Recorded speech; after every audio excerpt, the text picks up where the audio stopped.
하나님께서 오늘 우리와 함께 하시며 우리의 예배를 받으시는 줄로 믿습니다. 예배 드리실 때 우리를 사랑하시는 주님을 깊이 만나시고 또 주님께서 우리의 영혼을 새롭게 하시는 은혜가 있게 되시기를 바랍니다. 뉴욕 맨하탄에서 방황하는 젊은이들에게 복음을 전하시는 팀 켈러라고 하는 목사님이 있으십니다. 리디머 교회를 개척하셨는데 이분의 사역이 참으로 역동적이어서 수많은 젊은이들이 돌아오고 뉴욕에만 해도 리디머 교회가 세 곳에 세워지고 있습니다. 팀 켈러 목사님을 통해서 뉴욕의 50여 개의 교회 그리고 그 외에도 또 50여 개의 교회가 세워지는 큰 역사들이 일어나고 있습니다. 매스컴에서는 그를 이렇게 표현하고 있습니다. 진리를 찾고자 하는 이들 그리고 진리에 대해 의심하는 자들이 그를 통해서 하나님을 믿고 지식인 중에도 그를 존경하며 따르는 자들이 아주 많다. 또한 빌리 그레엄 목사님께서도 이 시대에 이런 목사님을 주신 하나님께 감사한다고까지 그렇게 말을 했습니다. 그런데 팀 켈러 목사님께서 개척한 지 한 1년쯤 되었을 때 성도가 약 200명 내지 300명쯤 모이게 됐는데 한 기자가 이런 질문을 했습니다. 목사님 교회는 어떤 사람들이 옵니까? 그렇게 질문을 했습니다. 목사님께서는 깊이 생각한 다음에 이렇게 대답을 했습니다. 비신자가 3분의 1, 신자가 3분의 1, 다시 돌아오는 신자가 3분의 1입니다. 전체 돌아오는 교인들이 전부 교인이 아니라 그들 가운데는 영적으로 신자가 있고 비신자가 있고 다시 돌아오는 신자도 있다라고 그렇게 표현한 것이 매우 아주 주목을 할 만한 이야기라고 생각되었습니다. 많은 교인들이 오지만은 거기에 만족하지 아니하고 그들의 영적인 상태를 잘 분석해서 바르게 목회하려고 하는 그분의 마음을 읽게 됩니다. 지금도 아마 교회가 크게 성장했지만은 여전히 비신자, 신자, 다시 돌아오는 신자 3분의 1씩 그렇게 차지하고 있으리라고 생각되어집니다. 이분의 이야기를 들으면서 우리 무학교 성도들을 다시금 돌아보게 되었습니다. 우리 교회 성도들 여러분들이 오십니다만은 우리 성도들 가운데도 신자가 있을 수 있고 또한 비신자, 사실은 믿지 못하고 있는 분이 있을 수가 있고 또다시 새롭게 믿어보려고 하는 분들도 있을 수 있다고 하는 것이죠. 나는 어디에 속했는가를 우리는 한번 생각해 볼 필요가 있습니다. 우리가 교회를 다니고 봉사도 하고 모범적으로 도덕적으로 살 수 있지만은 예수님을 우리들이 마음속에 모시지 못할 수 있다라고 하는 것이죠. 예수님이 우리의 마음속에 계시지 않을 때 우리들은 증세를 나타냅니다. 염려와 불안과 근심이 가득하고 기쁨이 없고 분노와 미움에 쉽게 지배를 당할 수가 있습니다. 교회를 다닌다고는 하지만 삶에 어떠한 의미도 없고 보람도 없고 남을 용서할 수가 없고 쉽게 무시하고 그리고 기쁨도 없이 무거운 짐을 지고 힘들게 살아가면서 기도 생활도 없고 감동도 없을 수 있다라고 하는 것입니다. 우리는 우리의 믿음의 생활 영적인 상태를 정말 잘 점검해 보아야 될 것입니다. 우리들이 하나님을 안다고는 하지만 하나님을 떠나 있을 수가 있다는 이야기입니다. 하나님의 일을 한다고는 하지만 진정한 은혜를 모르고 또한 깊은 감사가 우리에게 없을 수 있다는 것입니다. 실제로 하나님을 믿지 못하고 멀리 있다라고 하면은 우리들이 하나님을 만나기 위해서 필요한 것은 무엇이겠습니까? 가장 중요한 것은 하나님이 어떤 분이신지를 새롭게 아는 것이죠. 하나님 어떤 분이십니까? 하나님은 우리를 포기하지 아니하시고 우리를 언제나 찾아오시는 분이십니다.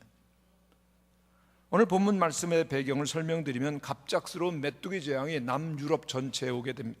남유다 땅을 휩쓸어서 전 국토가 황폐하게 되고 백성들이 불안과 공포에 떨고 심한 고통을 받게 됩니다. 이러한 남유다 백성들을 향하여서 하나님께 요엘 선지자를 보내십니다. 그리고 그 모든 메뚜기 재앙의 근원적인 원인이 어디 있는지를 밝히십니다. 저들이 하나님을 떠났고 그리고 죄악 가운데 있음을 지적하십니다. 그리고 회개하라고 돌아오라고 말씀하십니다. 너희 하나님 여호와께로 돌아올지어다. 여러분, 여기 메뚜기 떼와 회개가 무슨 상관이 있을까요? 별로 상관이 없어 보입니다만은 하나님께서는 이 모든 세상의 일들을 다스리시는 분이십니다. 할렐루야. 세상에 결코 우연히 일어나는 일은 있을 수 없다는 것입니다. 전능하신 하나님께서, 전지하신 주님께서 다스리시는 가운데 모든 일들은 일어나는 것입니다. 하나님은 모든 상황과 일 가운데서 우리를 찾아오시고 우리에게 말씀하시며 우리가 다시금 하나님께 돌아오기를 원하시는 주님이십니다. 목사님 좀 너무 부담됩니다. 그렇게 말씀하실 수 있는 분도 있는데요, 다른 각도에서 말씀드리면 우리 성도들이 삶을 살아가는 것을 보면은 매우 힘들게 피곤하게 사시는 분들이 많습니다. 삶이 어렵습니다. 이른 아침부터 저녁 늦은 시간까지 피로하게 수많은 문제와 그리고 또한 여러 가지 그 곤경과 절벽 앞에 선 것과 같이 눈물겹게 노력을 합니다. 그러나 참으로 뜻대로 되지 않고 혼미한 현실 속에서 방황하는 일들을 보게 되어집니다. 때론 모든 일들이 되어서 넉넉하고 풍요롭지만은 삶의 행복을 모르고 그리고 또한 기쁨을 상실하는 경우도 있습니다. 이런 현실 앞에서 우리는 질문하게 되죠. 무엇이 잘못되었을까? 무엇이 문제일까? 한마디로 대답을 드리면은 우리가 본질을 잃어버렸다, 궤도를 이탈하고 있다라고 말씀드릴 수 있습니다. 한 가지 질문을 드리는데, 여러분은 삶을 살아가면서 가장 누구에게 많은 그러한 관심을 갖고 신경을 쓰고 있습니까? 누구죠? 모든 사람들이 가장 신경을 쓰고 관심을 갖고 있는 대상은 사실은 자신입니다. 여러분, 우리가 사는 동안에 매우 아주 자주 우리들은 우주의 중심이 나라고 하는 착각을 가지며 살게 되어집니다. 그 증거가 무엇이죠? 다른 사람보다, 모든 사물보다 나에 대해서 더 많이 생각합니다. 그렇기 때문에 내가 가지고 있는 삶의 철학이 자기 철학이라는 것이죠. 그런데 나만 나의 자기 철학을 가지고 있는 것이 아닙니다. 다른 모든 사람들도 다른 사람 자신을 더 많이 생각하는 것이죠. 다른 사람의 철학이 있다라고 하는 것입니다. 그렇기 때문에 모든 사람들이 각각 자기 중심으로 우주가 돌아가고 있다라고 하는 이런 각자의 철학이 있기 때문에 오늘의 삶은 혼란스럽고 문제가 가득한 것입니다. 그런데 하나님께서는 이러한 세상을 향하여서 분명히 말씀하십니다. 하나님께서 중심이고 하나님께서 모든 것의 근원이시라고 하는 것입니다. 성경 잠언 3장에 보면은 너는 마음을 다하여 여호와를 신뢰하고 너의 명철을 의지하지 말라고 말씀하십니다. 하나님 중심의 삶을 하나님은 선포하셨습니다. 한번 따라하시기를 바랍니다. 하나님을 신뢰하고 내 명철을 의지하지 말라. 하나님을 향하여 믿음으로 살라. 하나님만을 의지하며 사는데 내 명철을 의지하지 말라고 말씀하십니다. 믿음으로 살기 위해서는 그렇다면 자기의 머리를 사용하지 말라고 하는 뜻이겠습니까? 지금까지 살면서 배운 아는 모든 것들을 다 없다고 생각하고 무조건 자기의 판단을 도외시하라고 하는 뜻이겠습니까? 결코 아닙니다. 다만 우리의 모든 삶 속에서 나의 판단과 내 의지대로만 살려고 하는 삶의 경향을 경고하는 말씀입니다. 복잡한 상황 속에서 내 뜻과 내 판단만 따라서 살아가게 되어지면 결국 자기 중심으로 살게 되어지면 언젠가는 삶은 무너지게 되는 것입니다. 오늘 우리의 모든 일상 가운데 반드시 하나님께서 우리를 찾아오셔야 됩니다. 하나님께 개입해 주시고 하나님께서 우선이 되는 삶을 살아야 되는데 그 개입 과정에 어떤 때는 고통이 있을 수가 있습니다. 많은 문제가 있을 수 있다는 것입니다. 그래서 그 순간에 내가 모든 사물과 우주의 중심이 아니라 하나님께서 중심이 되신다, 자기 철학이 깨지는 그런 고통이 있어야 된다라고 하는 것입니다. 하나님께서는 물론 고통을 싫어하십니다마는 고통을 허락하실 수도 있고 문제와 어려움이 있을 수도 있다는 것을 우리는 꼭 알아야 될 것입니다. 그 고통의 순간 속에서 우리들은 하나님을 만나고 우리들이 영적으로 성장할 수 있기 때문입니다. 오늘 본문에 보면은 메뚜기 재앙이 남유다의 모든 백성들에게 임하게 됩니다. 모든 것을 다 잃습니다. 고통을 당합니다. 그런데 이 유다 백성에게 요엘 선지자는 간곡하게 말씀을 전합니다. 울며 애통하며 마음을 다하여 하나님께 돌아오라고 하는 것입니다. 12절에 있는 말씀을 한번 같이 읽어보겠습니다. 같이 읽죠. 시작. 이제라도 금식하며 울며 애통하고 마음을 다하여 내게로 돌아오라. 여기서 시작되는 이제라고 하는 말씀이 영어 성경에 보면은 잠시, 지금 시간이 있을 때라고 하는 뜻으로 번역이 되어 있습니다. 아직 시간이 있을 때. 하나님께서는 우리를 위해서 아직 기회를 두시고 아직 시간을 주시고 여지를 남겨두셔서 하나님께로 돌아올 수 있게 하신다는 것입니다. 하나님께서는 우리가 삶을 변화시키며 하나님과 함께 할 수 있는 선택의 시간을, 기회를 주신다라고 하는 뜻입니다. 여러분, 하나님께서 가지고 계시는 성품 가운데 하나가 노하기를 더디하시고 용서하기를 즐겨하시는 하나님이십니다. 요한일서 1장 9절에 보면 만일 우리가 우리 죄를 자백하면 그는 미쁘시고 의로우사 우리 죄를 사하시며 모든 불의에서 우리를 깨끗하게 하신다라고 약속해 주셨습니다.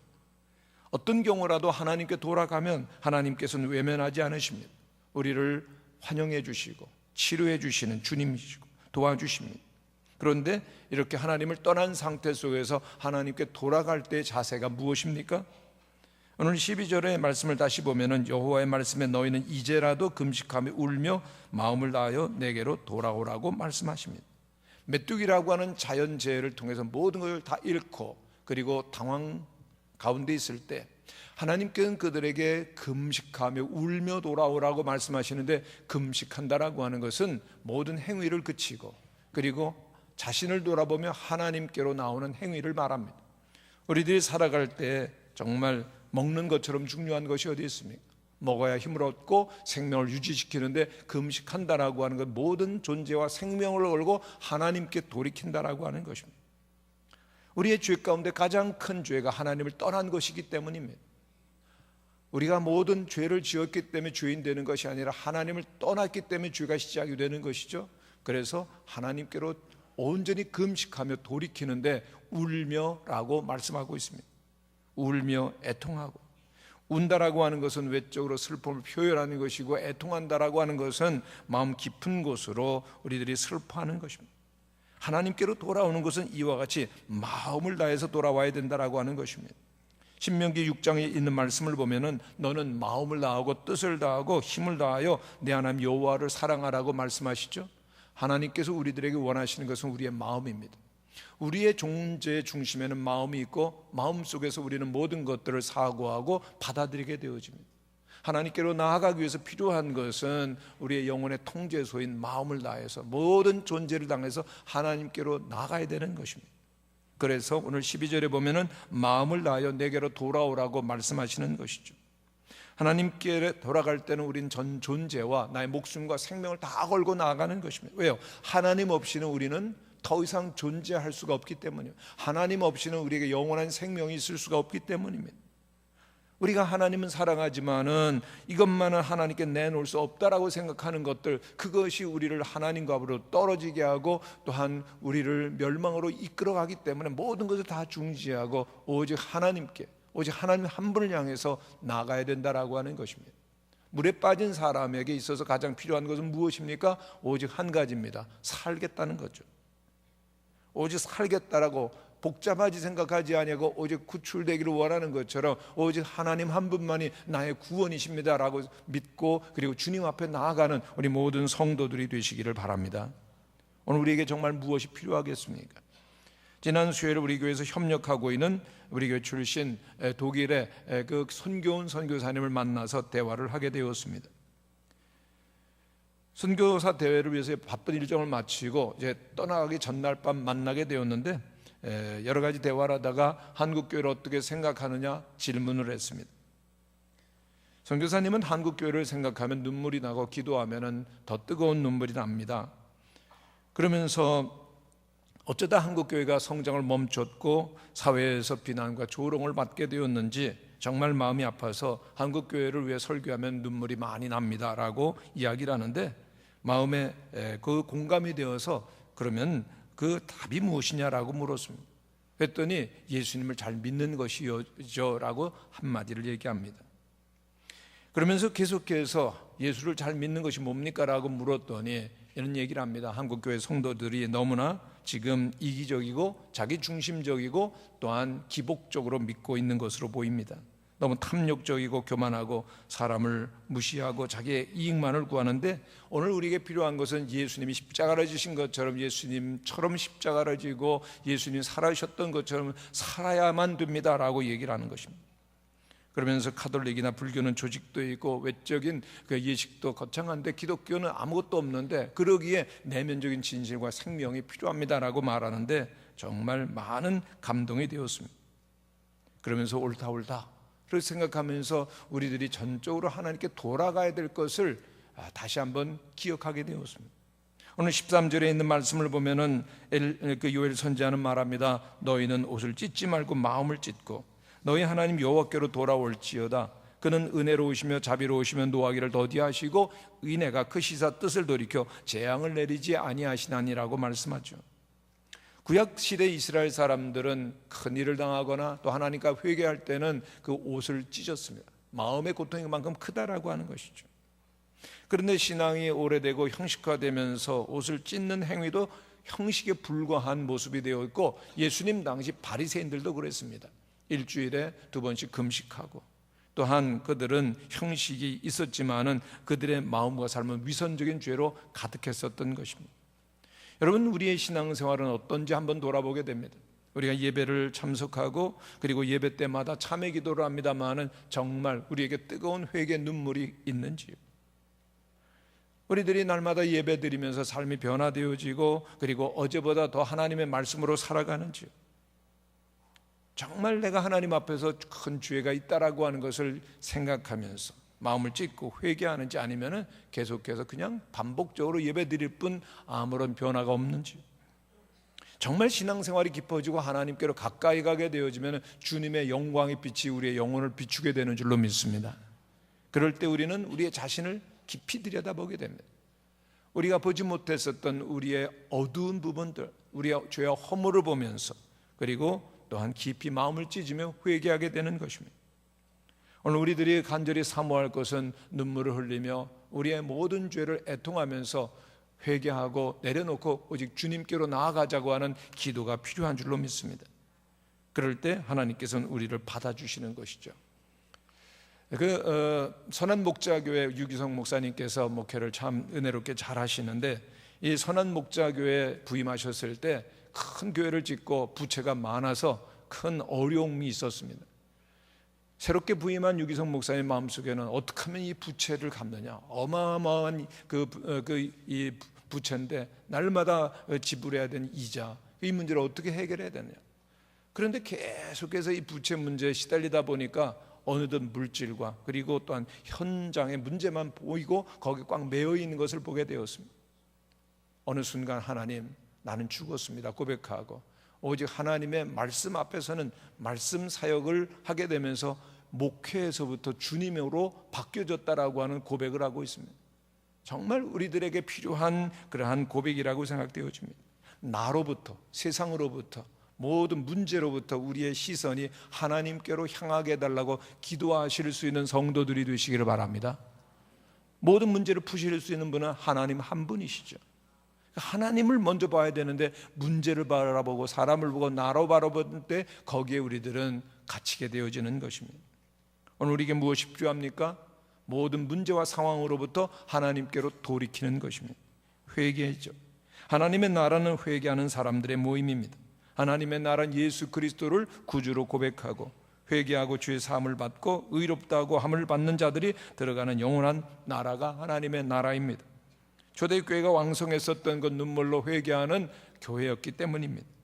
오늘 우리 무학교회가 정말 좋은 교회가 되고 바른 교회가 되기를 원한다면 회개하는 성도들 그리고 회개하는 그러한 교회가 되어야 할 것입니다. 회개한다라고 하면은 정말 마음의 부담을 가지고 싫어할 수도 있습니다만은 회개가 없는 하나님의 나라 없습니다. 회개가 없는 예수님의 제자 있을 수가 없는 것입니다. 하나님의 나라를 누가 들어갑니까? 회개하는 사람입니다. 예수님께서 제일 먼저 말씀하신 그 설교가 무엇입니까? 이르시되 때가 찼고 하나님의 나라가 가까이 왔으니 회개하고 복음을 믿으라 하셨습니다. 한번 따라 하시기를 바랍니다. 회개하고 복음을 믿으라. 믿기 위해서는 우리가 주님과 함께 걸어가야 되는데 주님과 함께하기 위해서는 회개가 필요하다라고 말씀하시는 거죠. 하나님의 나라가 가까이 오고 있다는 것입니다. 하나님의 나라에 들어가기 위해서는 반드시 우리가 회개해야만 되고 회개해야만 믿을 수가 있다라고 하는 것입니다. 회개 없이 천국에 못 가는 것입니다. 그래서 회개를 요구하십니다. 시편 7편에 보면은 하나님은 의로우신 재판장이라고 그러셨습니다. 12절에 보면은 사람이 회개하지 아니하면 하나님이 그의 칼을 가지고 그의 활을 이미 당겨 예비하셨도다라고 말씀하십니다. 그런데 왜 하나님 앞에 돌아가야 되죠? 참 14절을 보면 우리들이 은혜를 받고 감동을 받고 하나님을 새롭게 만나게 되어지는데 14절 말씀을 한번 같이 읽어보겠습니다. 시작. 주께서 혹시 마음과 뜻을 돌이키시고 그 뒤에 복을 내리사 너희 하나님 여호와께 소제와 전제를 드리게 하지 아니하실는지 누가 알겠느냐. 하나님께 대해서 우리가 오해할 수가 있습니다. 하나님은 두려우신 분, 하나님은 의로우신 분, 그래서 우리의 모든 죄와 허물을 늘 들추어내시고 심판하시는 무서운 분, 맞습니까? 물론 하나님은 의로우신 분이지만 하나님께 우리를 부르실 때는 우리를 의롭게 하시고 하나님께서 모든 복을 주시기 위해서 우리를 부르시는 것입니다. 지금 땅의 모든 소출이 메뚜기 재앙으로 다 사라지고 그들의 삶이 처절해졌지만 그러나 하나님께로 돌아가면 하나님께 복을 내리셔서 땅이 회복되어지고 또한 건강과 가정과 국가가 다시 회복될 수 있게 하신다는 것입니다. 그 증거로 하나님께서는 소제와 전제를 주시는데 소제와 전제, 하나님을 향하여 예배드리는 자가 된다는 겁니다. 복 중에 가장 큰 복이 뭡니까? 모든 복을 주시는 하나님과 함께하는 것이 진정한 복인 줄로 믿습니다. 여러분, 하나님께 주시는 복에 우리의 마음에 관심이 있지 아니하고 복의 근원이신 하나님께 관심을 두시고 하나님을 바라보며 하나님을 기뻐하며 감사하게 되어질 때 하나님께서는 속한 모든 복을 주심을 믿는 성도들이 되시기를 바랍니다. 그렇습니다. 오늘 하나님께 너무나도 놀라운 계획을 가지시고 우리를 부르시고 계시는 것입니다. 우리가 어떤 어려움을 당해도 우리 어떤 상황 가운데 있다 할지라도 우리를 부르시는 주님을 믿고 주님께 감사하며 찬양하며 주님을 의지하게 되어질 때 주님께서는 우리를 위해 새로운 일을 행하시는 분이십니다. 맥스 루카도 목사님께서 오크힐 교회를 목회하시는데 참 은혜로운 교회입니다. 이 교회에 노아 두루라고 한 2살 난 어린아이가 있습니다. 그런데 최근에 이 노아의 가족이 이웃집으로 차를 타고 가는데 너무 천천히 달려서 뒷문 자동 잠금 장치가 작동을 안 했습니다. 노아가 이렇게 문고리를 가지고 놀다가 문이 탁 열려가지고 그 세멘트 도로에 떨어졌습니다. 엄마는 운전을 하다가 과속 방지턱을 넘는 듯한 느낌을 느끼고서 그 차를 정지했습니다. 아빠는 그 차에서 내려서 보더니 아이가 살아있다 그러는 겁니다. 엄마는 뒷자리에 앉아서 아기를 무릎에 뉘었고 차는 급히 응급실로 가고 있었습니다. 아이의 다리는 피범벅이고 심하게 떨리고 있었습니다. 그런데 엄마는 계속해서 하나님 앞에 기도합니다. 감사의 기도였습니다. 왜요? 아이가 죽지 않고 아직 살아있음에 대한 기도를 계속 드리고 있는데 얼마 후에 노아가 엄마 반창고 붙여주세요, 반창고 밴드 붙여줘요, 그렇게 말을 하더라는 겁니다. 근데 직감하기를 큰 상처가 아닐 수도 있겠다라고 하는 생각이 들었습니다. 과연 응급실에 들어가서 검사한 결과 부러진 뼈가 하나도 없었습니다.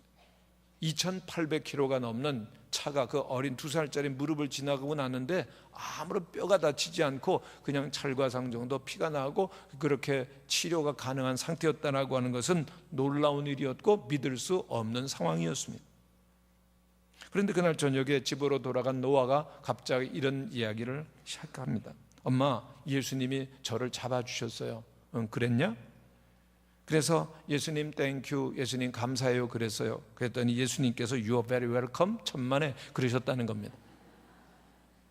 그리고 또 갑자기 아이가 얘기를 하는 겁니다. 예수님 손은 갈색이세요. 저를 이렇게 잡아주셨어요. 그리고 어린아이가 2팔을 펴고 이렇게 손을 동그랗게 하면서 이렇게 나를 안아주셨어요 라고 말을 해요. 그리고 또 예수님의 머리카락이 갈색이라고 그러는데 엄마 아빠가 얼마나 예수님에 대해서 알고 싶었겠어요. 그래서 예수님에 대해서 물으면은 웃으면서 내가 아는 게 그게 전부예요. 그리고 엄마 아빠의 질문을 무시하고 더 이상 대답을 안 했다고 합니다. 그러나 밤에 잘 때는 언제나 노아는 예수님 저를 잡아주셔서 감사해요, 꼭 그런 기도를 드렸다는 거죠.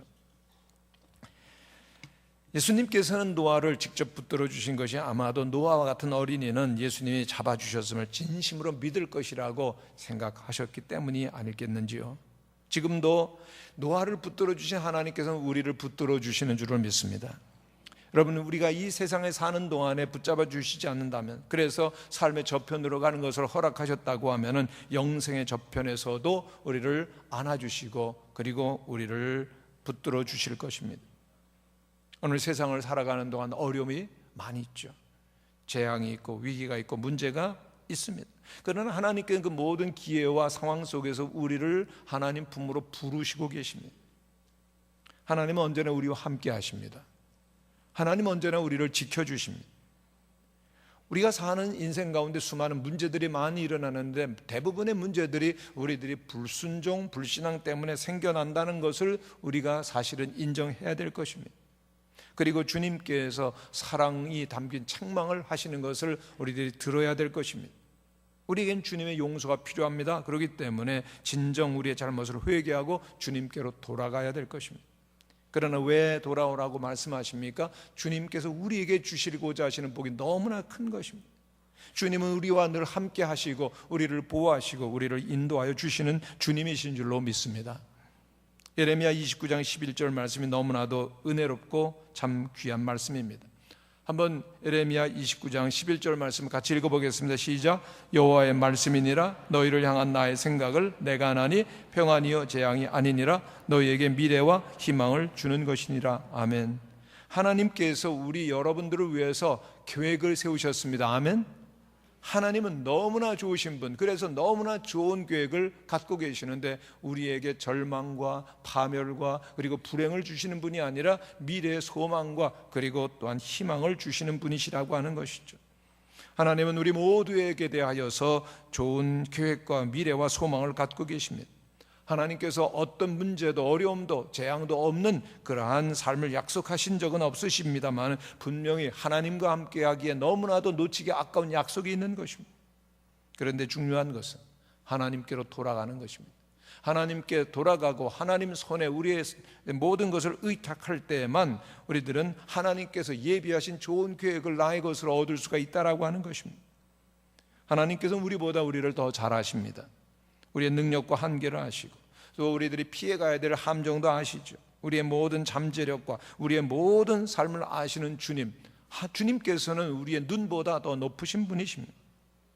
그리고 우리의 모든 삶 속에서 하나님께 세우신 계획을 이루어 가신, 중요한 것은 이제 우리들입니다. 오늘 우리들의 상황이 어떻든지, 오늘 우리의 어떤 여건 속에 있든지 주님께 돌아가서 주님만 의지하시는 은혜가 있게 되시기를 바랍니다.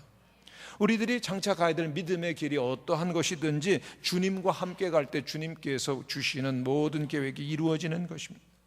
주님께서 예비하신 좋은 것들이, 가장 좋은 것들이 주님과 함께하는 가운데 이루어지게 될 줄로 믿습니다. 성도 여러분, 오늘 말씀을 통해서 우리들의 영적인 현주소가 어딘지를 알아야 될 것입니다. 주님은 말씀하십니다. 내게로 돌아오라. 더 가까이 오라. 돌이키어서 내게로 오라고 주님 부르십니다. 주님을 믿지 않고 완전히 돌이킨 사람이 있습니까?